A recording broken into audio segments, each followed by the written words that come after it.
नमस्कार सांग मैंने जय जगन्नाथ। आज आम खाई पी सब कम कर सारा चार्टा बेलू रेडी हेलु टे मामू घर को जावाई।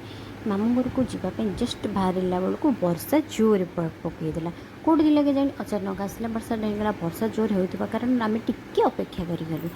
तापर वर्षा छाड़ा आम चलू मामू घर को जावाई आम एठी मिठा किणिलु।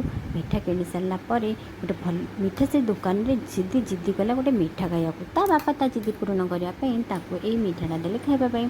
सी बहुत खुशी से मिठा खाइला। मिठा खाई सारापर आम पुणी बाहर मामू घर को जावाई। मामू घर गला जा बाटर ट्रेन लाइन पड़ता। ट्रेन आसको ट्रेन लाइन पड़ता।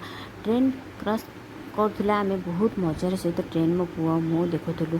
बहुत भल लगुला। बहुत लोग अपेक्षा करते समस्त को टिके देखा भल लगुला।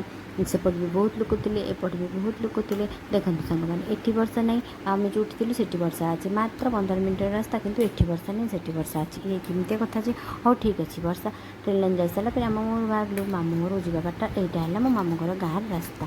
केते दिन पर मो मामू घर को आसूँ बहुत दिन पर मामू घर को आसी बहुत खुशी थे। से आमर अतिथि चर्चा कले भौणी मान सागर टे हस खुशी कर समयटा अतिबाहित करदेलु। मु जाइली मु खास करी मो अजा को देखा मो अजा सागर टे मिसी हस खुशी कर मो पुणी चली आसली आम घर को रही। नमस्कार। बहुत टाइम बहुत